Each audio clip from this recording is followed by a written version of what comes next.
Hi అండి అందరికీ. ఈరోజు మనం మింట్ చికెన్ పులావ్ చేసుకుందాము. ఇది ప్రెషర్ కుక్కర్లో చేసుకుందాము. దీనికోసం నేను ఒక 2 స్పూన్స్ ఆయిల్ వేసాను కుక్కర్లో. ఆయిల్ వేడెక్కిన తర్వాత హోల్ గరం మసాలా వేసాను. హోల్ గరం మసాలా అంటే తెలుసుగా, ఇలాచీ, లవంగా, షాజీరా, దాల్చిన చెక్క, బిర్యానీ ఆకు. అవి వేగిన తర్వాత ఉల్లిపాయలు వేసుకోవాలి. ఉల్లిపాయలు కూడా కొంచెం వేగిన తర్వాత ఒక 4-5 పచ్చిమిరపకాయలు వేసుకోవాలి.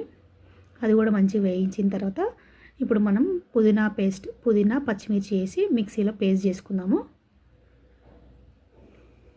ఇప్పుడు చూడండి వేగిపోయినాయి కదా ఉల్లిపాయను పచ్చిమిరపకాయలు.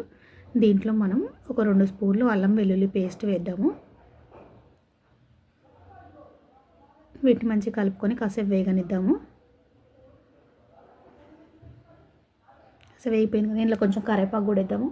కరివేపాకు వేసి ఒకసారి కలిపి దీంట్లో మనం చికెన్ వేసుకుందాము. ఈ చికెన్ని నేను ఉప్పు పసుపు వేసి మంచిగా క్లీన్ చేసి తీసుకున్నాను. ఇప్పుడు ఈ చికెన్ అంతా ఇందులో వాటర్ అంతా ఇంకిపోయి ఆయిల్ తేలే వరకు దీన్ని కొంచెం ఫ్రై చేసుకుందాం మంచిగా.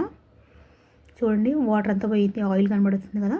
ఇప్పుడు ఇందులో మనం పచ్చిమిర్చి పుదీనాని పేస్ట్ చేసి పెట్టుకున్నాం కదా, అది యాడ్ చేద్దాము.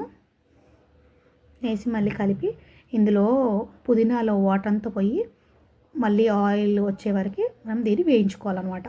చూడండి వాటర్ అంతా అయిపోయింది, ఆయిల్ తేలింది కదా. ఇందులో కొంచెం పసుపు వేసుకుందాం. పసుపు ఎక్కువ వేయద్దు, కొంచెం వేయాలి. మింటి చికెన్ అంటే గ్రీన్గా ఉండాలి కదా, సో కొంచెం వేయాలి పసుపు. ఒక టమాటా వేసుకుందాము. చిన్న టమాటా అనేది కొంచెం టేస్ట్ బాగుంటుంది, కొంచెం జ్యూసీగా ఉంటుందని వేసాను. ఇది కొంచెం మళ్ళీ మగ్గనివ్వాలి టమాటాలని. కొంచెం కొత్తిమీర కూడా వేసుకుందాం ఇందులో. ఇప్పుడు కొంచెం మూత పెట్టి మగ్గనిద్దాము. ఇప్పుడు ఇందులో సరిపడినంత ఉప్పు వేసుకుందాము. ఒకసారి కలిపేద్దాము, మిక్స్ చేసేసి ఇందులో ఇప్పుడు మనం నీళ్ళు పోసుకుందాము. నేను 1.5 గ్లాస్ తీసుకున్నాను కదా రైస్, ఈ 3 గ్లాసులు నీళ్ళు అనమాట. చికెన్ ఏమో 1/2 కేజీ తీసుకున్నాను. నేను ఇందులో కొన్ని మిల్ మేకర్స్ కూడా వేసాను. గరం మసాలాను, మిరియాల పౌడరు, అట్లా కొత్తిమీర కూడా వేసుకోవాలి. అట్లా ఒక 1/2 చెక్క నిమ్మ రసం కూడా పిండుదాము. ఇప్పుడు కుక్కర్ మూత పెట్టేసుకుందాము. విజిల్స్ పెట్టుకుందాము ఒక 2-3. ఇంకా అయిపోయినట్టు ఇది. చూడండి ఎలా వచ్చిందో. అంతే, ఇంకా సర్వ్ చేసుకోవడమే.